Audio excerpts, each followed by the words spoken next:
Suite à la vidéo que j'ai publiée la semaine dernière dans laquelle je vous recommandais 3 actions à acheter pour le mois d'août, vous m'avez recommandé en commentaire d'analyser 3 entreprises pour savoir si c'est intéressant ou pas d'y investir dedans. Dans cette vidéo, je vais te donner mon avis sur ces 3 entreprises et je vais également te mettre en garde contre une de ces 3 parce qu'il ne faut absolument pas que tu y risques ton argent dedans. Reste bien attentif jusqu'à la fin pour ne pas commettre d'erreurs dans tes investissements et potentiellement aller chercher de jolies plus-values. Ok, donc la première des entreprises qu'on m'a proposée est Intel Corporation. Donc Intel, c'est une entreprise qui propose des semi-conducteurs. C'est une des plus grosses entreprises de semi-conducteurs. C'est des matériaux, des puces là pour les ordinateurs. Vous regardez vos ordinateurs, souvent ils ont Intel ou Nvidia. C'est un des leaders mondiaux là-dedans. Le prix de l'action a énormément chuté. Depuis le début de l'année, on a perdu 32,98%, qui est quand même beaucoup. Mais on peut voir que ça reste quand même par rapport au secteur. On va prendre son plus gros concurrent direct, Nvidia. Et Nvidia, depuis le début de l'année, ils ont perdu 36%. Pourquoi Intel a perdu un peu moins?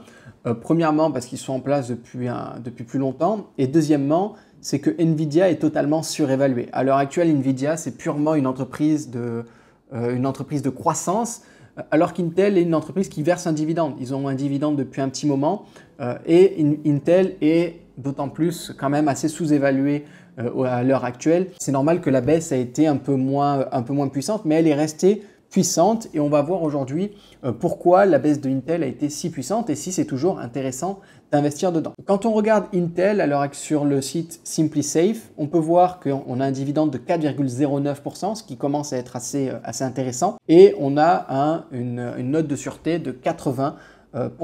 Donc 80, c'est une bonne note, c'est safe, mais il faut savoir qu'on était à 96 avant le début de l'année 2022. Pourquoi on a baissé? Tout simplement parce que Intel est en train de restructurer. Ils sont en train de tester, de mettre en place une nouvelle stratégie pour leurs produits, pour donner un nouveau souffle à leur vente. Et cette nouvelle stratégie, ils ont dit qu'ils espéraient avoir des résultats d'ici 2-3 ans. Donc ça veut dire que potentiellement, pendant les 2-3 prochaines années, on ne va pas avoir des résultats très encourageants, on n'aura pas d'excellents résultats pour Intel. Donc ça peut faire peur aux investisseurs, c'est ce qui d'ailleurs a fait peur aux investisseurs, qui ne veulent pas attendre 2-3 ans avant d'avoir des résultats. Mais normalement, le dividende devrait rester, il devrait garder ce dividende. Alors il faut savoir qu'il n'a pas été baissé depuis 23 ans et il est en augmentation depuis 7 ans consécutifs. Quand on regarde les chiffres, on peut voir que le payout ratio, donc combien de pourcentage du bénéfice il distribue sous forme de dividende, on était aux alentours de 30% jusqu'à présent. Cette année, on est à 63%, c'est parce que les chiffres n'ont pas été très bons. On peut voir ça, cette année, on a une belle baisse, on a quasiment divisé par 1,5 les earnings per share. Quand on voit les sales, on est quand même sur une belle croissance, sauf pour cette année où on a une légère diminution. On voit également qu'on a globalement une baisse des actions en circulation. Cette année, ils ont décidé de couper la politique de rachat d'actions, tout simplement pour avoir plus de cash pour se développer, pour mettre en place ce projet entre guillemets qui devrait relancer l'entreprise d'ici les prochaines années. Donc, le rachat d'actions a été stoppé, mais il devrait être repris d'ici 1, 2 ou 3 ans. Donc, c'est quelque chose qui sera très bien. On voit que les returns sur equity et sur le capital investi sont globalement bons. Là, on est à 20%, donc c'est très bien. Et ici, on est à 9%. On devrait être plus élevé, mais vu les problèmes que rencontre à l'heure actuelle Intel, on se rappelle aussi qu'il y a eu une grosse crise des semi-conducteurs. On a une grosse pénurie de ça. Donc, toutes les entreprises qui sont dans ce secteur, qui ont besoin de semi-conducteurs, en ont pris plein la gueule. Donc, c'est, on va dire, normal que Intel, cette année, voit ses résultats baisser, qu'elle voit un peu les résultats baisser depuis les dernières années. Sur les marges, on est bien. Maintenant, quand on parle de la dette d'Intel, à l'heure actuelle, elle est très bien. On est sur du A+, ce qui est le top du top en termes de gestion de la dette. Donc, moi, personnellement, je ne me fais pas vraiment de soucis pour Intel. Si tu as un portefeuille dividende et que tu veux investir dans cette entreprise, je trouve que c'est un bon point pour avoir une entreprise qui soit dans le secteur de la technologie. Parce qu'aujourd'hui, tu n'as pas énormément de choix dans un portefeuille dividende. Dans un portefeuille dividende, tu n'as pas énormément de choix d'entreprises qui sont dans le secteur technologique et qui ont un bon historique de dividende. On a IBM, par exemple, qui rentre dans cette dans cette branche. Mais si tu regardes IBM, certes, on a 5% de dividendes, mais quand tu regardes les chiffres d'IBM, ça va pas. Tu vois, on est à 67% ici et c'est pas quelque chose d'exceptionnel. 67%, c'est vraiment depuis 4-5 ans, depuis 2-3 ans, pardon, on n'arrive pas à passer, à avoir un payout ratio qui soit bon. Quand on regarde les earnings per share, on est en baisse, on baisse depuis des années. Alors certes, on commence à reprendre, mais globalement, on est en baisse. Quand on voit le chiffre d'affaires est en baisse. Donc, on n'est pas sur une entreprise comme Intel où on a quand même de la croissance. On a quand même de la croissance qui est générée malgré un contexte qui n'est pas favorable pour l'entreprise. C'est pour ça qu'à l'heure actuelle, si tu veux investir dans une entreprise qui reverse un dividende et qui est dans le secteur technologique, tu n'as pas vraiment beaucoup d'autres choix que Intel parce que l'autre c'est IBM. Tu peux aussi avoir Nvidia, mais Nvidia, regarde le dividende, il n'est même pas à 1%. Donc le dividende est bien trop faible et on est sur une entreprise qui, à mon sens, est bien trop surévaluée à l'heure actuelle. Donc Intel, pour moi, c'est une bonne opportunité d'achat. On a bien baissé. Bien sûr, respecte les règles d'investissement en bourse dans un portefeuille dividende. Ne mets pas plus de 10 à 12% de ton capital dans une seule et unique entreprise. Donc je ne dois pas avoir plus de 10-12% dans Intel. Ce que je peux te recommander également, étant donné qu'ils sont sur un plan de restructuration, peut-être ne mets pas plus de 5, 6, 7% de ton capital dessus et potentiellement débloque plus de fonds quand l'entreprise aura repris sa croissance et commencera à aller mieux. Pour moi, Intel, ça reste quand même une bonne opportunité à l'heure actuelle pour toucher un dividende et pour potentiellement aller chercher une petite croissance. Petite parenthèse avant de passer à la seconde entreprise, dis-moi en commentaire s'il y a d'autres actions que tu aimerais que j'analyse. Également, pense à lâcher un pouce bleu si ce contenu te plaît et abonne-toi en activant la petite cloche pour ne rien rater des prochaines vidéos d'analyse. Il s'agit de Comscore. Donc c'est une entreprise d'analyse publicitaire. Ils ont plusieurs filiales, donc Rentec Corporation, Comscore Media, Metrics, etc. Ils sont là vraiment plutôt pour faire de l'analyse publicitaire et on peut voir que le cours de l'action, il est pas. On a eu l'introduction ici. On a eu un plus haut à 60 $ et là on tourne à quoi? Autour de 2 $. Donc c'est vraiment ridicule. En termes de baisse, on a déjà perdu 36% depuis le début de l'année. En un an, on a perdu 45% et en 5 ans, on a perdu 92%. Ici, vraiment, on va le voir avec les chiffres, mais c'est clairement l'entreprise dans laquelle il ne faut absolument pas investir. On a des chiffres dégueulasses. Globalement, ici, même si tu es sur une stratégie de croissance et que tu n'as pas un portefeuille dividende, je ne vois pas trop l'intérêt d'investir de ça. Premièrement, c'est une micro-cap. Donc les micro-caps, en général, on évite.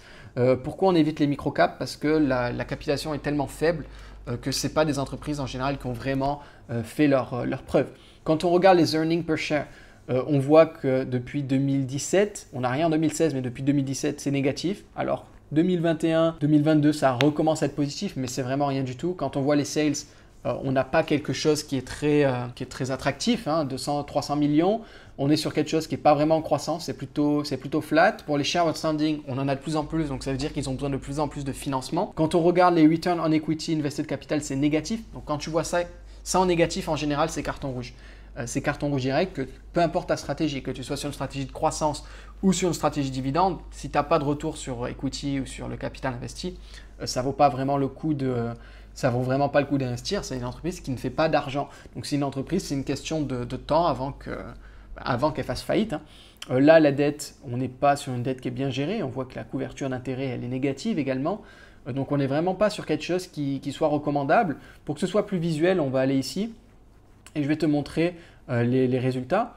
On voit le chiffre d'affaires qui baisse globalement, qui est en croissance qui baisse. Et là derrière, les résultats nets, eux, sont négatifs. Maintenant, on va aller sur le bilan. Quand tu vois le bilan, tu vois que les actifs, ils baissent. Tu vois que les passifs, ils augmentent un peu. Bon, ils ont réussi à baisser en 2021, mais globalement, c'est pas bon. Donc là, très clairement, pour Comscore, c'est vraiment pas une entreprise que je recommande. Je te recommande pas de l'avoir dans ton portefeuille. Si tu l'as dans ton portefeuille, essaie de t'en débarrasser au plus vite parce que je ne vois pas pourquoi elle remonterait. Alors, si tu as déjà perdu beaucoup avec et que si tu t'en débarrasses, ça te fait récupérer que 20 balles, garde-les potentiellement au cas où, je ne sais pas, il y a un rachat ou il y a quelque chose et que ce soit racheté à disons 3 $ ou 4 $. Ça te permettra de sauver les meubles. Mais là, on n'est pas sur une entreprise sur laquelle je vois un avenir. On n'est pas sur une entreprise qui a des chiffres pour avoir un avenir.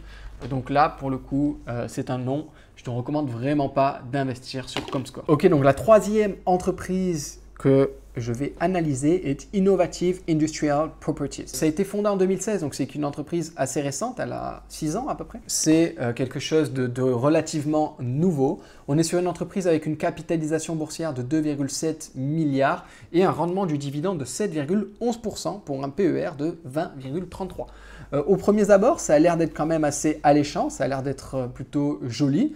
Quand on regarde le cours de l'action, il a bien augmenté. En ce moment, depuis le début de l'année, il a perdu 60%. Innovative Industrial Properties, elle est dans le cannabis médical. Donc, ils fournissent du real estate, des bâtiments pour le cannabis médicinal. Donc, c'est quand même un domaine qui est relativement en croissance, qui est vraiment à la mode depuis quelques années. On en entend beaucoup parler, ça fait beaucoup de bruit. C'est ce qui me fait peur. C'est ce qui me fait peur dans le sens où est-ce que c'est vraiment un domaine dans lequel on va avoir une croissance infinie ou c'est quelque chose qui, au bout d'un moment, on va arriver rapidement à une saturation et on n'aura plus énormément de rentabilité dessus. Donc ça me fait un petit peu peur. Le second point qui me fait un petit peu peur, c'est que c'est une entreprise très jeune et qu'on a déjà un dividende quand même relativement haut.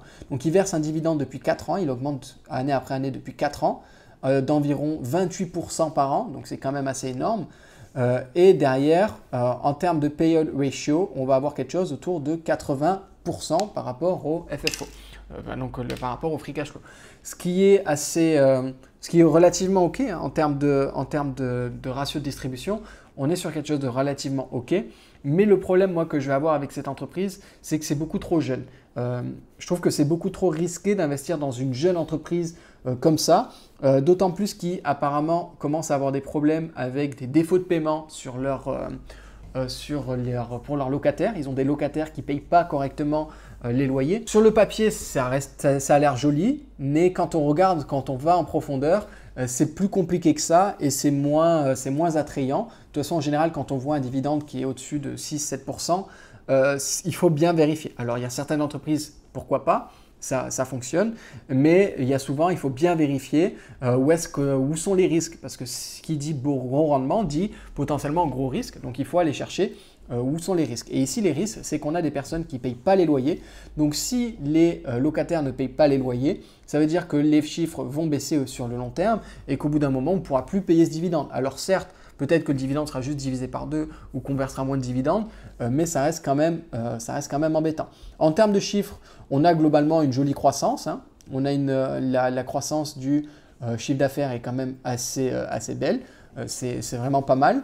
On a des shares outstanding qui augmentent. Bon, c'est une réalité, donc c'est relativement normal. Et les return on equity et les marges sont plutôt bonnes. On a vraiment des marges qui sont OK. 8%, c'est quand même quelque chose qui est relativement OK pour une entreprise qui est aussi jeune et dans ce domaine. Alors, on peut se dire que qu'en retour, c'est pas terrible, mais on est sur une entreprise jeune qui est dans le secteur de la vérité. Donc, pour moi, ça reste quand même convenable. Il faudrait que ça continue d'augmenter un petit peu. Mais il faudrait que ça reste convenable. Quand on regarde les marges, on a des marges qui sont quand même assez élevées et c'est, je pense, parce que c'est le secteur du cannabis médicinal. Donc, il y a des belles marges qui sont là-dessus, étant donné que c'est quelque chose qui est relativement nouveau. Maintenant, quand on regarde la dette semble gérée de façon convenable pour le moment et on a des couvertures d'intérêt qui sont OK. Maintenant, attention, parce que, je le répète, ils risquent d'avoir des problèmes et ils commencent à avoir des problèmes avec les paiement des loyers. Donc, problème de paiement de loyer dit que tout ça risque de baisser et ce n'est pas sûr qu'on puisse tenir le rythme d'un dividende aussi élevé sur le long terme. Donc, moi, ma recommandation avec cette entreprise, moi personnellement, je n'investirais pas sur ce genre d'entreprise. Si j'étais amené à pourquoi pas investir dedans, j'attendrais qu'il y ait au moins 10 ans d'augmentation consécutive du dividende avant de mettre des billes là-dessus parce que c'est vraiment une entreprise qui est très jeune. Donc, j'aurais tendance à dire pas avant, donc dans 6 ans, pas avant 2028 de faire un premier investissement dans cette entreprise. Maintenant, si toi, tu veux absolument investir en entreprise et que tu as peur de rater l'opportunité, si c'est l'opportunité du siècle, vas-y, mais avec un très faible pourcentage de ton capital. Vas-y, mets-y 2, 3, éventuellement 5% de ton capital, mais pas plus. Parce qu'à l'heure actuelle, sur le marché, si tu veux vraiment investir dans des REIT, tu as des REIT qui ont des très bons rendements et qui sont beaucoup plus safe que Innovative Industrial Properties, qui sont dans des secteurs qui sont beaucoup plus porteurs et qui sont beaucoup plus en place et tranquilles. Donc, il faut que tu saches ça avant d'investir dans cette dans cette entreprise. C'est tout pour cette vidéo. Pense à récupérer dans la description le tableau des dividendes dans lequel je te présente 50 entreprises qui versent un dividende depuis plus de 20 ans en leur donnant une note de sûreté. Si la vidéo t'a plu, pense à lâcher ton meilleur pouce bleu. Dis-moi également en commentaire si tu aimerais que j'analyse d'autres entreprises, si tu as d'autres entreprises en tête que tu aimerais que j'analyse. Et bien évidemment, abonne-toi à la chaîne en activant la petite cloche pour recevoir une notification à la sortie des prochaines vidéos. On se dit à très vite pour une prochaine vidéo. Ciao, ciao!